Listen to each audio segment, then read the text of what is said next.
The strange part about earning more money is that life often becomes less interruptible at the exact moment it starts looking more secure. The paycheck increases, the savings account grows, the apartment improves, food delivery becomes normal instead of occasional. Flights get booked without weeks of hesitation. Small inconveniences disappear because paying to remove them no longer feels irresponsible. From the outside, this looks like financial progress, but many high earners eventually notice a different feeling appearing underneath the comfort. The pressure does not disappear, it reorganizes itself. A person who once worried about paying bills now worries about maintaining an entire structure built around continuing to earn at the current level. And the difference between those two forms of stress is larger than it first appears. Most people assume higher income creates flexibility.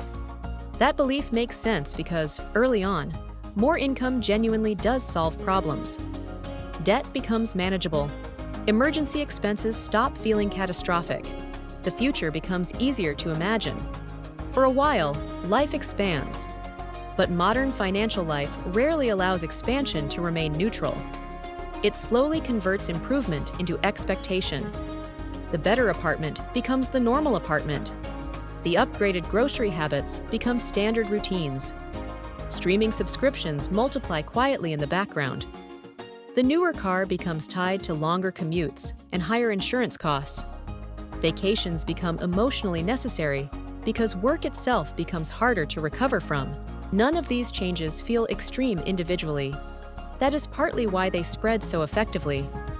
Most high earners do not wake up one morning and decide to build expensive lives. The process usually happens through gradual adaptation. A promotion arrives, and spending adjusts slightly upward because it seems reasonable relative to the new salary. Then responsibilities increase alongside the income. Time becomes tighter. Convenience starts feeling less like luxury and more like compensation for exhaustion. Soon, ordinary life depends on maintaining a very specific level of output continuously.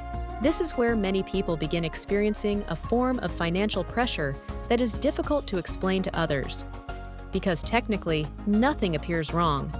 The retirement contributions are automated. Bills are paid on time. Investments may even be growing steadily in the background. The person appears responsible, organized, successful. Yet small interruptions begin feeling disproportionately threatening. Not because the person is reckless, because the system surrounding their life has become expensive to pause. The visible changes are easy to notice. Higher earners often feel unable to slow down, even after reaching income levels they once associated with freedom. Work hours extend deeper into evenings. Vacations become partially connected to email. Financial routines become repetitive maintenance instead of progress. What remains less visible is the mechanism creating the tension. Most modern expenses are recurring by design. Housing payments repeat monthly. Insurance renews continuously. Childcare expands over time. Software subscriptions remain attached to work and personal routines. Convenience services stay active because removing them would increase pressure somewhere else. Very little of modern comfort arrives as a completed purchase. It arrives as an ongoing obligation. And higher income increases the ability to absorb those obligations early enough that they rarely feel dangerous while forming. The pressure appears later. Usually once enough parts of life become synchronized around uninterrupted income. This is why many financially responsible people start feeling unexpectedly rigid after years of career success. The city they moved to for opportunity becomes too expensive to leave comfortably. The demanding role they accepted temporarily becomes tied to mortgage approval, school districts, healthcare access, and retirement expectations.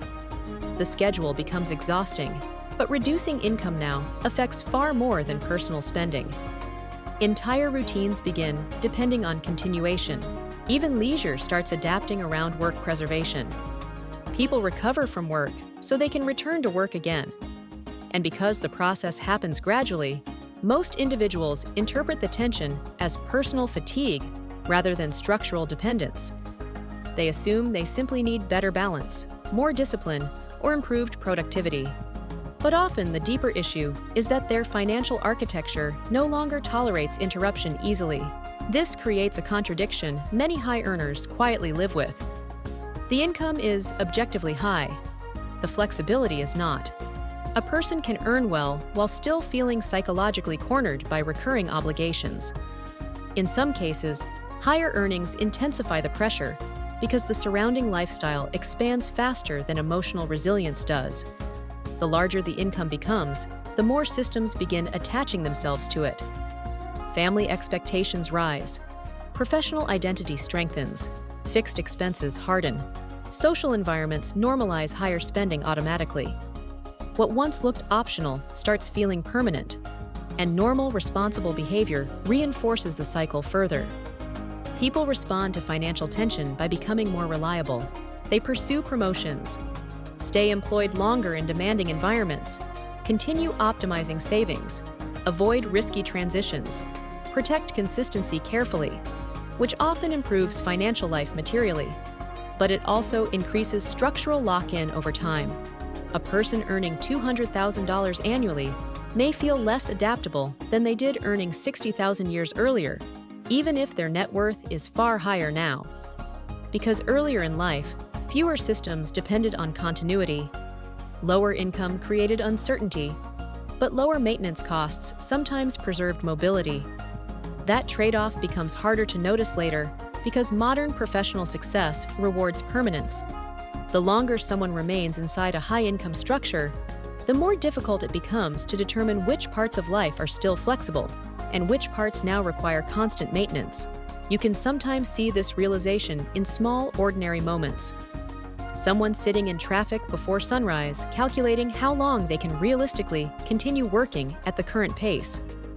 A couple discussing rising expenses after another salary increase somehow failed to create breathing room. A professional checking portfolio balances repeatedly during market declines, not because retirement is near, but because future stability already feels mathematically committed to continued growth. A person hesitating to take time off despite significant savings because stepping away emotionally feels riskier than the numbers suggest it should. None of these moments look dramatic from the outside. That is what makes the pressure difficult to explain. The person still appears financially secure, but security and independence are not always the same condition.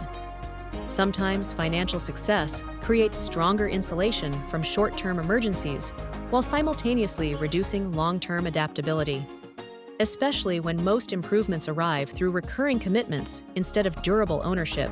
And over time, maintenance itself becomes psychologically consuming, not through panic, through repetition, the recurring bills, the commuting, the calendar management, the performance reviews, the investment tracking, the constant awareness that multiple parts of life are now connected to maintaining the current earning level without interruption. Eventually, the emotional meaning of money begins changing. Early in life, income often feels connected to possibility. Later, for many high earners, income starts feeling connected to preservation. The paycheck is no longer expanding life. It is holding existing structures in place, and once financial life becomes organized primarily around protecting continuity, even successful people can begin feeling a form of pressure they struggle to name clearly. Because the system no longer asks whether the income is high, only whether it can continue. Understanding money is no longer just about numbers.